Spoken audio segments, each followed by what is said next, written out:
A verdadeira força não começa com halteres ou estantes de livros. Ela nasce quando você destrói a mentira que carregou a vida inteira. Desde criança, ensinaram que inteligência e vigor físico são como água e óleo, impossíveis de misturar.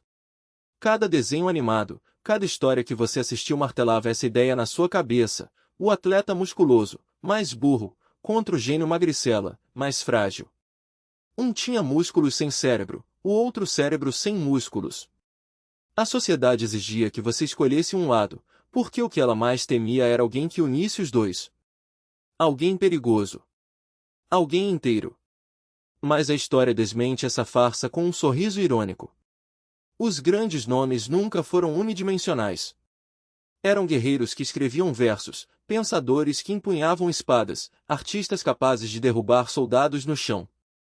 Miyamoto Musashi, o samurai mais letal do Japão, provou que essa divisão era uma prisão. Venceu mais de 60 duelos até a morte, entre uma batalha e outra, compôs poemas, pintou obras-primas e escreveu um dos tratados de estratégia mais influentes da história. É por isso que hoje você vai entender quanto do seu potencial foi roubado. E por que recuperá-lo exige queimar essa mentira até as cinzas.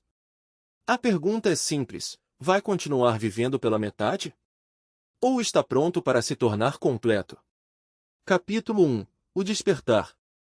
Prisão de Marcos, Nova York, 2023. Marcos estava sentado em seu apartamento às 2 da manhã, os olhos fixos na tela do laptop. O quinto café do dia esfriava ao seu lado, intocado. No papel, ele tinha tudo. 31 anos, mente brilhante. Seus colegas na empresa de tecnologia elogiavam sua inteligência afiada, sua habilidade de resolver problemas que ninguém mais conseguia. Passará a vida inteira aprimorando o único recurso que julgava importante, o cérebro. Livros, teorias, modelos mentais, estruturas estratégicas, cada minuto investido em afiar a única ferramenta que acreditava ser valiosa. E, por um tempo, funcionou. Sua carreira decolou, sua reputação cresceu, suas ideias estavam sempre à frente. Mas havia uma parte da vida que ele ignorava por completo: o corpo. Para Marcos, academia era coisa de gente vazia, onde pessoas superficiais desperdiçavam horas se exibindo no espelho enquanto seus neurônios apodreciam. Ele zombava da cultura fitness, dizendo aos amigos: por que perder tempo com bíceps se posso ler um livro que muda a minha forma de pensar? Acreditava piamente ter descoberto o atalho perfeito, focar apenas na mente para chegar ao topo mais rápido. O que não percebia era que estava sendo enganado. Ao negligenciar o corpo, sabotava silenciosamente a própria inteligência, da qual tanto se orgulhava. Pensava estar operando a 100%. Na realidade, mal chegava a 40%. Seu cérebro genial estava preso em um invólucro incapaz de sustentar o que ele prometia. As rachaduras apareciam nos momentos decisivos. Imagine Marcos numa sala de reuniões, prestes a apresentar uma ideia que poderia revolucionar a empresa. Ele havia pesquisado, construído modelos, preparado cada detalhe. No papel, sua estratégia era impecável. Mas quando os holofotes se voltavam para ele, o corpo o traía. Suor nas palmas das mãos, coração batendo como um tambor, voz trêmula, dedos instáveis. Quanto mais tentava se controlar, pior ficava. O gênio dentro de sua cabeça não conseguia sair pela boca. Seu corpo sufocava a genialidade em silêncio. A tragédia? Não era uma questão de inteligência. Era uma questão de presença física. O homem que levou a promoção não era nem de longe tão brilhante. Suas ideias eram simples, óbvias. Mas ele as entregava com voz firme, postura ereta, calma e inabalável. Seu corpo carregava as palavras como uma arma. O de Marcos desabava sob pressão. Foi então que a verdade brutal o acertou em cheio. Não importava quão afiadas fossem suas ideias se o recipiente que as transportava era fraco. Mas a traição ia além. Marcos começou a notar que seu cansaço constante, sua mente inquieta, sua dificuldade de concentração não eram apenas traços de personalidade. Eram sintomas. Um corpo frágil não limita apenas o que você faz fisicamente. Ele envenena seu estado mental. Testosterona baixa, cortisol alto, circulação ruim, respiração superficial, a própria biologia se volta contra você. Ele achava que sua falta de foco era um problema de força de vontade. Que sua ansiedade era apenas como seu cérebro funcionava. Na realidade, seu corpo debilitado estrangulava sua mente. Viver num corpo fraco era viver numa névoa permanente. Sentava-se para trabalhar, pronto para mergulhar fundo, mas não conseguia se concentrar. Sua mente corria em círculos, sem produzir nada. Tentava mais um aplicativo de produtividade, mais uma dose de cafeína, mais um método de gerenciamento de tempo. Errado. A solução sempre esteve no movimento, na força, no treinamento. Mas Marcos não sabia disso. Pensava que ignorar o corpo o tornava mais afiado. Na verdade, o estava embotando. Esmagando seu potencial. Transformando, aos poucos, num prisioneiro da própria cabeça. Então, numa noite depois de mais uma reunião humilhante, em que congelou sob pressão e viu outro levar o crédito, um amigo lhe entregou um livro, o livro dos 5 Anéis, de Miyamoto Musashi. Dentro da capa, uma anotação: você está tentando vencer batalhas com metade do exército. Marcos abriu, leu a primeira página, e tudo mudou. Capítulo 2. A história destrói o mito.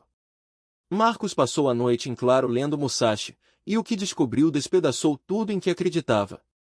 A mentira que crescera ouvindo, de que inteligência e força física eram caminhos separados, não era apenas falsa. Era ridícula e recente. Por milhares de anos, o homem completo era esperado para ser ambos. Separar corpo e mente seria visto como um defeito. Uma vergonha. Veja os samurais. Eles não eram apenas matadores com espadas. Todo samurai era obrigado a dominar a caligrafia com as mesmas mãos que degolavam inimigos. Sua poesia precisava ser tão afiada quanto seus golpes.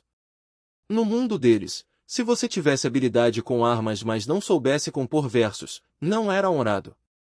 E um poeta refinado que não soubesse se defender fisicamente? Incompleto. Uma vergonha. Por isso, Musashi, depois de matar 60 homens em duelos, passava as noites desenhando pássaros, escrevendo tratados filosóficos, meditando sobre estética. O ideal samurai era integração, não divisão. Os gregos também sabiam disso. Todos imaginam Platão como um velho debaixo de uma árvore, perdido em pensamentos. Mas esse nem era seu nome verdadeiro. Seu nome de nascimento era Aristócles. O apelido Platão, que significa ombros largos, foi dado por seu treinador de luta livre, por causa de sua estrutura física imponente. Esse filósofo atirava homens na areia, quebrava crânios em competições. E Sócrates? Lutou como Hoplita em 3 campanhas brutais, ombro a ombro com guerreiros, carregando lança e escudo mais pesados do que a maioria dos homens modernos conseguiria erguer. Para eles, filosofia e força física não eram rivais. Eram irmãs. Leonardo da Vinci, idolatrado como o ápice do gênio intelectual, não era um inventor frágil e esquelético.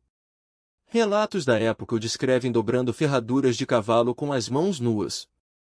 Era tão conhecido por seu porte físico quanto por seus projetos de máquinas voadoras. Para ele, força e intelecto eram apenas 2 linguagens da mesma verdade. Marcos mergulhou fundo nesse padrão. Um exercício de domínio sobre o caos interno. Cada repetição forçava seu cérebro a aprender o que seus músculos já sabiam, que resistência não era apenas física, mas mental. E que a verdadeira força não estava em evitar a dor, mas em transformá-la em combustível. Marcos percebeu que, ao longo dos anos, havia confundido conforto com eficiência. Sua mente, acostumada a operar em ambientes controlados, salas de reunião, telas de computador, conversas calculadas, havia se tornado uma máquina de análise sem ação. Mas o corpo não mentia. Ele não negociava. Não aceitava desculpas. Quando seus braços tremiam no meio de uma série de flexões, não havia como racionalizar a fraqueza. Ou ele persistia, ou desistia. E foi nesse momento que entendeu a lição mais dura: a disciplina não era uma escolha entre pensar ou agir. Era a capacidade de fazer as 2 coisas ao mesmo tempo. Os antigos já sabiam disso. Os espartanos treinavam até a exaustão não para exibir músculos, mas para endurecer a mente. Os samurais meditavam em movimento, transformando cada golpe de espada em uma oração. Até os filósofos estoicos, como Sêneca, recomendavam exercícios físicos rigorosos como parte do treinamento da virtude. Para eles, o corpo não era um obstáculo ao intelecto, era seu laboratório. Um lugar onde a teoria encontrava a realidade, onde a vontade era testada e forjada. Marcos começou a notar mudanças sutis, mais profundas. Antes, quando enfrentava um problema complexo no trabalho, sua primeira reação era mergulhar em pesquisas, debater consigo mesmo, procrastinar até que a solução aparecesse por si só. Agora, depois de uma sessão de treino, as respostas vinham com uma clareza quase física. Era como se o esforço tivesse limpado o excesso de pensamentos, deixando apenas o essencial. Ele não precisava mais de horas para decidir, apenas de alguns segundos de foco. Mas o maior teste ainda estava por vir. Não era apenas sobre ficar mais forte ou pensar com mais agilidade. Era sobre integrar as duas coisas em um único fluxo. Musashi escrevia que o verdadeiro guerreiro não separa a espada da mente, o movimento do pensamento. Ele age como um rio, fluido, mas implacável. E foi isso que Marcos começou a buscar. Não um corpo perfeito ou uma mente infalível, mas a capacidade de transitar entre os dois sem hesitação. No 9º dia de treino, ele enfrentou o desafio que mudaria tudo. Seu instrutor, um homem de poucas palavras e olhos que pareciam ter visto mais batalhas do que guerras, o levou até um saco de pancadas. Não é sobre força, disse. É sobre precisão. Cada golpe deve ser calculado. Cada movimento, uma decisão. Marcos ergueu os punhos, sentindo o peso dos braços, ainda fracos, mas menos do que antes. No início, seus socos eram desajeitados, descontrolados. Mas aos poucos, algo mudou. Ele começou a antecipar o movimento do saco, a ajustar a postura, a respirar no ritmo certo. Não era mais um exercício de músculos. Era um exercício de estratégia. Quando terminou, estava exausto. Mas pela primeira vez, não se sentiu derrotado. Sentiu-se vivo. Como se cada gota de suor fosse uma prova de que estava se reconstruindo. Não como um intelectual ou um atleta, mas como algo mais antigo. Algo que a história havia esquecido, mas que agora ele estava redescobrindo. Naquela noite, ao olhar para o espelho, não viu apenas um homem de meia idade com ombros caídos e uma mente brilhante. Viu o esboço de um guerreiro. Não no sentido bélico, mas no sentido mais profundo, alguém que havia parado de escolher entre ser forte ou inteligente. Alguém que, finalmente, estava aprendendo a ser completo. A imersão em água gelada era o equivalente moderno das cachoeiras que Musashi enfrentava. O choque térmico não era apenas um teste de resistência, mas um ritual de domínio sobre o instinto. Cada gota que escorria pela sua pele era uma afirmação: eu controlo minha resposta. A meditação, por sua vez, não buscava esvaziar a mente, mas treiná-la para permanecer imóvel enquanto o corpo se movia com precisão. Era o oposto da paralisia que o havia atormentado anos antes. Agora, sua mente era um lago calmo, mesmo quando as ondas da pressão batiam contra suas margens. O treino das 5h35 não era mais uma obrigação, mas uma conversa. Cada movimento, cada respiração, cada gota de suor era uma resposta a uma pergunta antiga: o que você é capaz de suportar? Os pesos não eram apenas ferro, eram espelhos. Refletiam não apenas sua força física, mas a clareza com que conseguia enxergar além do cansaço. Quando as pernas tremiam no agachamento final, não era fraqueza, era prova de que ainda havia espaço para crescer. E quando o corpo dizia basta, a mente respondia, ainda não. O café da manhã não era apenas nutrição, era filosofia aplicada. Enquanto mastigava, lia passagens de Marco Aurélio, não como teoria, mas como código de conduta. A dor é um mensageiro, não um inimigo, anotava no caderno. O desconforto é o preço da evolução. Não eram palavras bonitas, eram instruções. E ele as seguia. No trabalho, a mudança era visível, mas não no sentido convencional. Não era uma transformação de aparência, mas de presença. Antes, Marcos ocupava espaço, agora, ele o comandava. Não precisava levantar a voz para ser ouvido, nem forçar confiança para ser respeitado. Sua postura ombros para trás, queixo erguido, respiração controlada transmitia uma certeza que palavras não conseguiam. Os colegas não sabiam explicar, mas sentiam, algo nele havia se solidificado. Mas a verdadeira batalha não era externa. Era interna, e acontecia nos momentos de silêncio. Quando a mente tentava arrastá-lo de volta para a dúvida, você não é bom o suficiente, eles vão perceber que é só sorte, o corpo respondia antes que ele pudesse ceder. A respiração profunda, o aperto firme das mãos, o peso dos pés no chão, pequenos gestos que diziam, estou aqui. Estou pronto.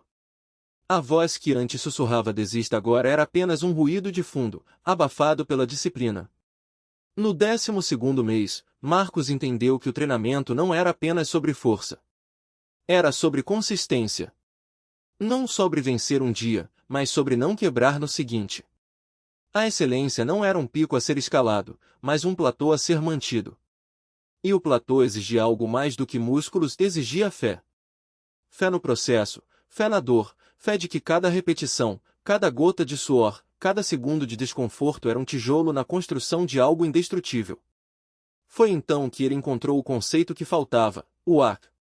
Não um refúgio, mas uma arca, um espaço onde corpo e mente se fundiam em algo maior do que a soma das partes.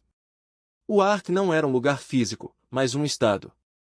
Um estado em que o treinamento não era apenas preparação para a vida, mas a própria vida em sua forma mais pura. Onde cada ação era um ato de devoção, cada respiração uma prece, cada movimento uma afirmação, eu não estou me preparando para ser forte. Eu já sou. E foi nesse estado que Marcos percebeu que a verdadeira transformação não estava no que ele havia conquistado, mas no que havia deixado de ser. O homem dividido, o intelectual frágil, o estrategista paralisado, todas essas versões haviam se dissolvido. No lugar delas, restava apenas um guerreiro. Não o guerreiro das lendas, com espadas e armaduras, mas o guerreiro que Musashi, Marco Aurélio e todos os mestres antigos haviam descrito, um homem que não lutava contra o mundo, mas contra suas próprias limitações. E a luta, ele descobriu, nunca terminava. Apenas mudava de forma. O treinamento não era apenas o dojo, algo mais profundo estava acontecendo. Marcos havia começado a estudar não apenas Musashi, mas toda a linhagem, o épico Tito, Marco Aurélio, os Hagakure, os Koanzen, as práticas estoicas. E passou a testá-las fisicamente. O desconforto voluntário. Musashi treinava sob cachoeiras. Marcos encontrou o equivalente moderno, corridas de inverno com roupas mínimas, jejum durante os treinos, carregar objetos pesados em caminhadas longas, praticar artes marciais até a exaustão. Não como punição, mas como evolução. Cada dificuldade imposta era um treinamento para seu sistema nervoso, ensinando-o a permanecer calmo sob estresse. Seu corpo aprendia que o desconforto não era uma emergência. A integração era prática. Certa noite, durante a meditação, Marcos experimentou algo profundo. Estava sentado em silêncio quando, de repente, sua mente produziu um pensamento que não parecia seu. Como se uma sabedoria brotasse de algum lugar mais profundo.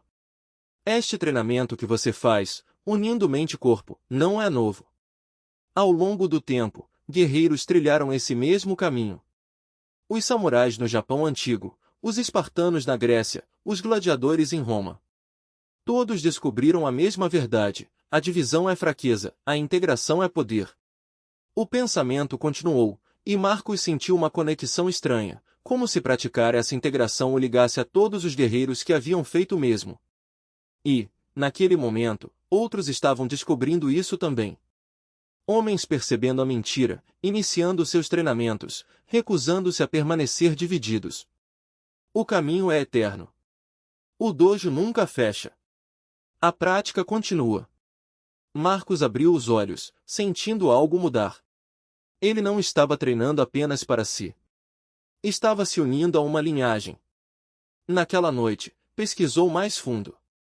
Encontrou comunidades de homens praticando a mesma integração. Não eram apenas fitness bros ou nerds da produtividade, mas pessoas que entendiam que o verdadeiro poder exige ambos. Encontrou presença e propósito, uma comunidade dedicada a essa sabedoria antiga, a filosofia do guerreiro, adaptada à vida moderna.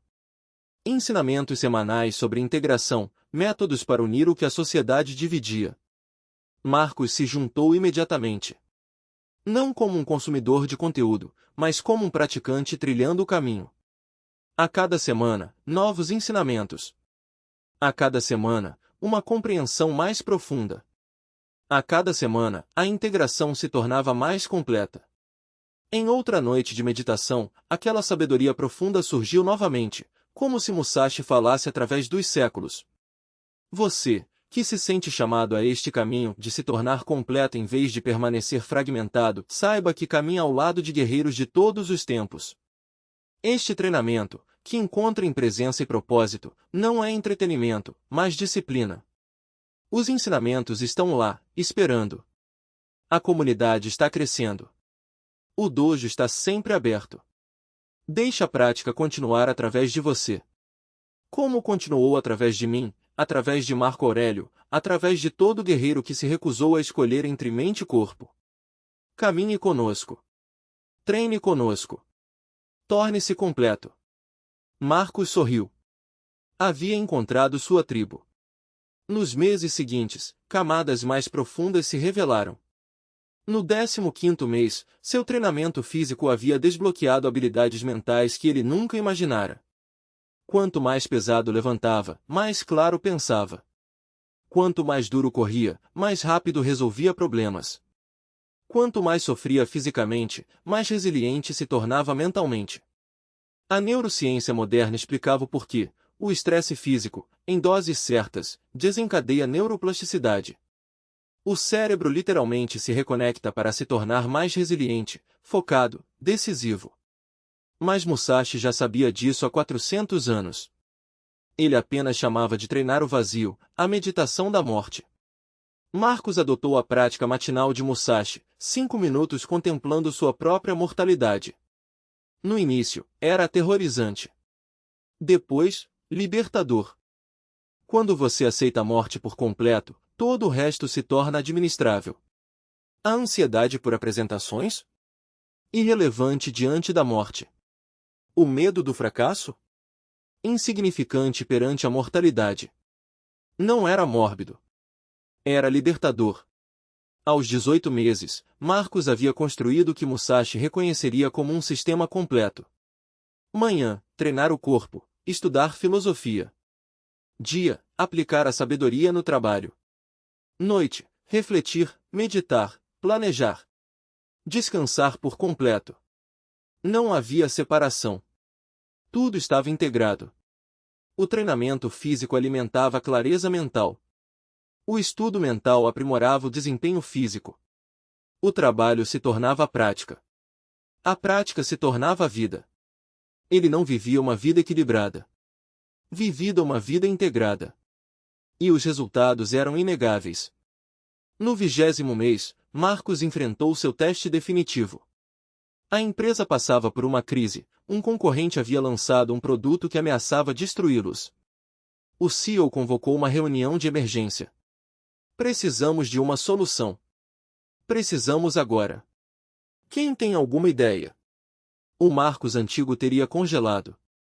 Uma ideia brilhante presa pela ansiedade, o corpo traindo a mente.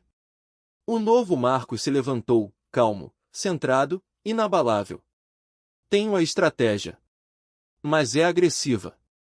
Exige ação ousada. Sem hesitação. Ele apresentou um plano de batalha completo técnico, estratégico, operacional. Não eram apenas ideias, mas táticas executáveis. E o que fez tudo funcionar não foram as palavras, mas sua presença. Postura firme, voz estável, olhos serenos. Seu corpo entregava sua inteligência como uma arma. O CEO ouviu atentamente, depois assentiu. Faça. Marcos liderou. Todos o apoiaram. Nos 3 meses seguintes, executou a estratégia com perfeição. Não porque o plano fosse impecável, mas porque, quando surgiam desafios, ele se adaptava sem travar. Quando a pressão aumentava, permanecia calmo. Enquanto outros entravam em pânico, ele se mantinha firme. Corpo e mente trabalhando como um único sistema. O resultado? A empresa não apenas sobreviveu, dominou. O concorrente recuou. O conselho promoveu Marcos a vice-presidente de estratégia. Mas a verdadeira vitória não era o título. Era a prova. Musashi estava certo, a integração é imparável. 2 anos depois de ler aquele livro, Marcos estava sentado em seu escritório, aos 33 anos, vice-presidente de estratégia, respeitado não apenas por sua mente, mas por sua presença, sua capacidade de pensar e agir, planejar e executar. Mas a transformação ia além do sucesso profissional. Ele havia descoberto o que Musashi sabia, o que os gregos sabiam, o que todo filósofo guerreiro ao longo da história entenderá: você não foi feito para escolher. Nunca deveria ter que optar entre intelecto e força, estratégia e ação, mente e corpo. Essas escolhas são falsas, impostas para mantê-lo controlável. Se acreditar que só pode ser uma coisa, nunca ultrapassará a mediocridade. Será brilhante, mas impotente. Ou poderoso, mas facilmente manipulado. De qualquer forma, nunca ameaçará o sistema. Marcos havia vivido essa vida por 30 anos. Pensava que sua inteligência era suficiente. Acreditava que poderia superar todos os obstáculos apenas pensando. Mas sem o corpo para sustentá-la, sua inteligência era apenas ruído. Sem peso. Sem presença. Sem força. Quando uniu os dois, tudo mudou. Ele não se tornou mais agressivo. A agressão é fraqueza disfarçada de força. Tornou-se calmo, centrado, inabalável. Suas ideias não precisavam gritar, porque sua presença fazia as pessoas ouvirem. Esse é o cerne da integração. Quanto mais duro você treina o corpo, mais clara se torna a mente. Quanto mais você domina o diálogo interno através do esforço, menos esse diálogo paralisa no cotidiano. A névoa se dissipa. As dúvidas perdem força. A inteligência deixa de ser uma prisão e se torna uma ferramenta afiada, apoiada em algo sólido, o corpo. Marcos entendia o que Musashi havia escrito. E todas as coisas são indiferentes às diferenças. Não há preferências, apenas a recusa em aceitar falsas escolhas. Não permita que o mundo force a optar. Não acredite na mentira de que ser inteligente significa ser frágil. Ou que ser forte significa ser burro. Tome os dois. Purifique os dois. Recuse-se a ser dividido. Essa é a lição final do samurai. O caminho adiante. Hoje, Marcos orienta jovens profissionais.